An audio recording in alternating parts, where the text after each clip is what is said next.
Pelantikan DPC Laki Kota Pontianak dan seminar hukum pertanahan dengan tema Mafia Tanah memicu konflik sosial yang digelar Rabu tanggal 29 Juni tahun 2022 di Hotel Grand Kartika Jalan Rahadi Usman Pontianak. Pelantikan pengurus Laki Kota Pontianak 100% dari kalangan mahasiswa dari berbagai perguruan tinggi yang ada di Kota Pontianak. Di antaranya Universitas Oso, Universitas Pancabakti UPB, Universitas Tanjung Pura, Untan STKIP PGRI dan IAIN Pontianak.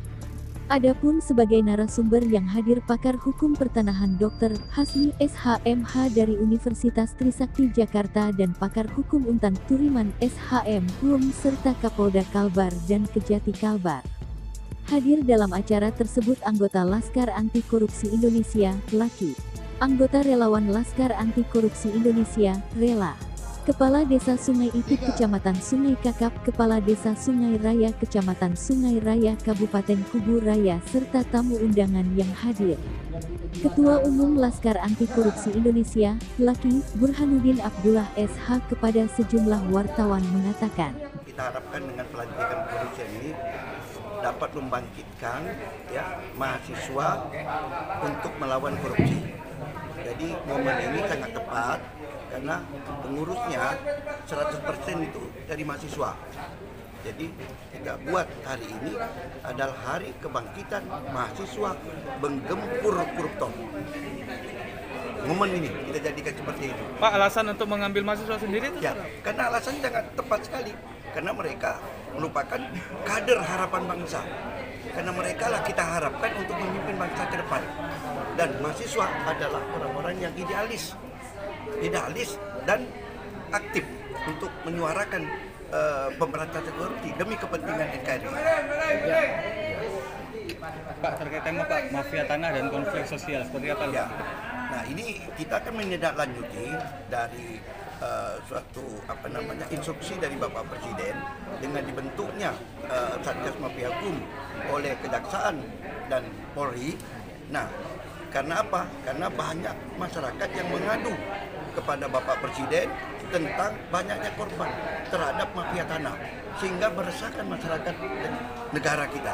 Nah, karena itu kami bersepakat tadi dengan Bapak Turiman, ayo kita buat acara ini untuk apa? Untuk merealisasikan apa yang diperintahkan, apa yang disuruhkan Presiden untuk membasmi mafia tanah di Indonesia, terutama mafia tanah yang masih banyak berkeliaran di Kalimantan Barat. Langkah lanjutannya seperti apa Pak mungkin? Ya? Langkah lanjutannya? Langkah selanjutnya tadi yang pertama kita minta kepada para penegak hukum yang sudah sekarang diberi predikat oleh Bapak Presiden sebagai Satgas Mafia Tanah untuk tidak segan-segan untuk melaksanakan penegakan hukum. Artinya bila ada memang mafia tanah di Kalbar ini, yang nggak boleh tahu, orang apapun hebat apapun harus basmi. Ini perintah Presiden. Kalau sejauh ini Pak, bagaimana Pak penegakan mafia tanah di Kalbar oleh penegak hukum? Ya, makanya kita lakukan seminar karena selama ini kita melihat belum ada action, belum ada faktanya. Nah, kita minta mulai hari ini ada perwakilan Satgas dari Kejaksaan, dari Kepolisian, bahkan dihadiri oleh narasumber dari Jakarta, itu pakar hukum pertanahan. Jangan main-main dengan instruksi ini. Sehingga kalau ini saat ini belum ada actionnya, harus ada kita buktikan. Apalagi tadi sudah ada kira-kira sekian TO-nya. Ya sudah, kita tunggu action itu. Ya. Sekiannya itu berapa Pak? Ya. Sekian itu berapa? Ya sekian kan kamu dengar sendiri, bukan kata saya kan. Yang penting jelas ada. Nah, Pak Turiman ini sebagai moderator bisa menyatakan ada 3 katanya. Ya sudah.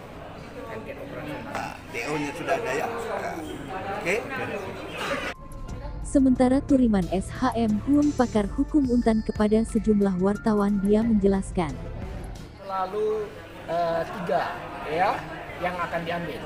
Kepastian hukum, keadilan atau kemanfaatan. Nah, berkaitan dengan kepastian hukum ini, berkaitan dengan tanah, khususnya tanah itu ada data yuridis, ada data fisik. Nah, ini yang sering menimbulkan masalah antara data fisik dengan data yuridis tidak nyambung.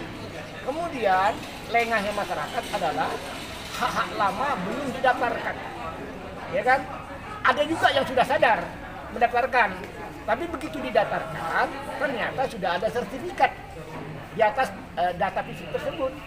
ya ada data yuridis, ini menjadi polemik juga kan begitu ya, permasalahan. Yang kedua adalah ya kita beriring dengan ini ya timbul berbagai regulasi.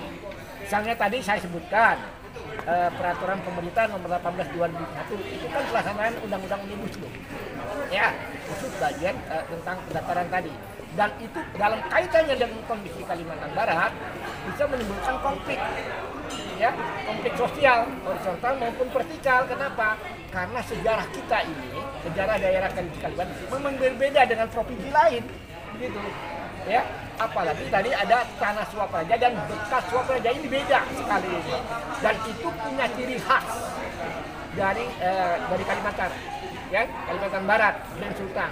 Kalau yang saudara-saudara kami tadi, ya, yang dari etnis Dayak, ya, itu Tembawang, dia sudah punya keputusan MK, hutan adat, ya. Nah, tapi kalau yang bekas suap raja dan tanah suap raja ini harus didaftarkan karena statusnya menjadi tanah yang langsung dikuasai negara, tanah negara, harus dimohonkan dan rentang waktunya 5 tahun. Apabila dalam waktu 5 tahun tidak didaftarkan menjadi tanah negara. Nah, ini kan harus disosialisasikan terus-menerus dan sebagai lembaga kita undang, ini harus kita khusus Kalimantan Barat ya, karena memang ini berkaitan dengan historis tanah di sini. Kalau rekomendasi dari pakar hukum sendiri kepada penegak hukum dalam memberantas mafia tanah ini? Ya, karena setiap lembaga apakah itu mafia punya kewenangan yang terbatas, kewenangan atribusi, kewenangan, dan kadang-kadang kalau Satgas ini kan kewenangannya delegasi.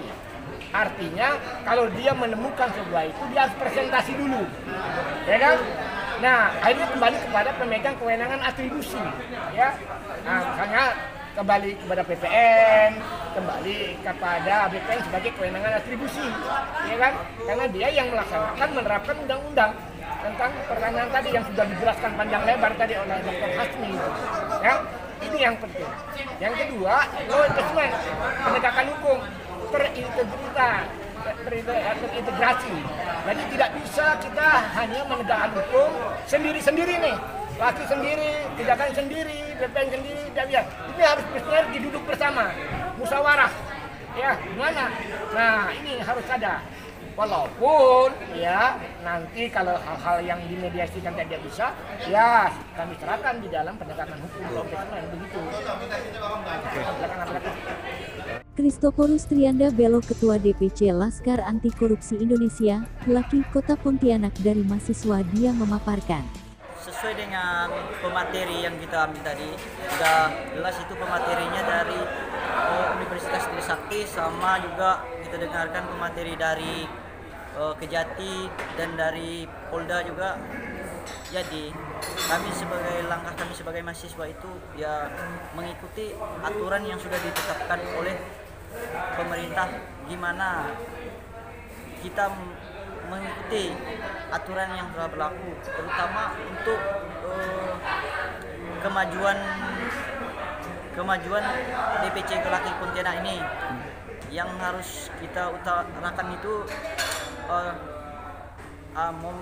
utarakan itu harus ada momen gitu, harus ada kekuatan dan kerjasama biar aturan itu benar-benar didengar oleh masyarakat. Jadi kita tidak bisa takut lagi terhadap mafia-mafia tanah, gimana gerak-gerik mereka dalam melakukan manipulasi gitu.